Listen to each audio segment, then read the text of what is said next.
பிரதமராக பொறுப்பேற்ற மோடியை தொடர்ந்து ராஜ்நாத் சிங், சுஷ்மா ஸ்வராஜ், அருண்ஜேட்லி உள்ளிட்ட 44 அமைச்சர்கள் பதவியேற்றுக் கொண்டனர். தமிழகத்தைச் சேர்ந்த நிர்மலா சீதாராமன், பொன் ராதாகிருஷ்ணன் ஆகியோரும் அமைச்சர்களாக பதவியேற்றனர்.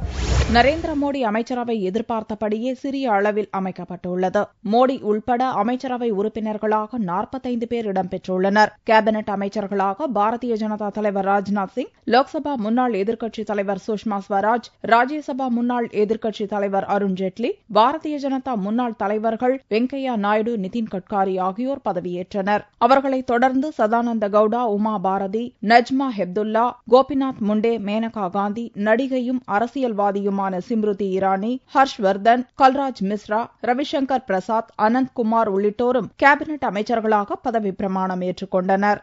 ஜன்லோக் சக்தியின் ராம்விலாஸ் பஸ்வான், தெலுங்கு தேசம் கட்சியின் அசோக் கஜபதி ராஜு, அகாலிதளம் கட்சியின் ஹர்சிம்ரத் கவுர் பாதல், சிவசேனாவின் ஆனந்த் கீதே ஆகியோர் உள்பட மொத்தம் 23 பேர் கேபினெட் அமைச்சர்களாக பொறுப்பேற்றனர். முன்னாள் ராணுவ தளபதி வி.கே. சிங், பிரகாஷ் ஜவ்டேகர், தமிழகத்தைச் சேர்ந்த நிர்மலா சீதாராமன் உள்ளிட்ட 10 பேர் தனி பொறுப்புடன் கூடிய இணை அமைச்சர்களாக பொறுப்பேற்றுக் கொண்டனர். கன்னியாகுமரி தொகுதி எம்பியும் தமிழக பாரதிய ஜனதா தலைவருமான பொன் ராதாகிருஷ்ணன் உள்ளிட்ட 11 பேர் இணை அமைச்சர்களாக பொறுப்பேற்றனர். பதவியேற்பு விழா மாலை 6 மணிக்கு துவங்கி 7:30 மணிக்கு நிறைவடைந்தது. அமைச்சர்களாக பதவியேற்றவர்களில் நிர்மலா சீதாராமன், பிரகாஷ் ஜவ்டேகர் ஆகிய இருவரும் தற்போதைய நிலையில் பார்லிமென்டின் எந்த சபையிலும் உறுப்பினர்கள் இல்லை. இவர்கள் ராஜ்யசபா உறுப்பினர்களாக தேர்வு செய்யப்பட உள்ளனர். பாரதிய ஜனதா மூத்த தலைவர்கள் அத்வானி, முரளி மனோகர் ஜோஷி ஆகியோர் மோடியின் அமைச்சரவையில் இடம்பெறவில்லை. அவர்களுக்கு அளிக்கப்பட உள்ள பொறுப்புகள் குறித்து விரைவில் அறிவிப்பு வெளியாகும் என்று எதிர்பார்க்கப்படுகிறது.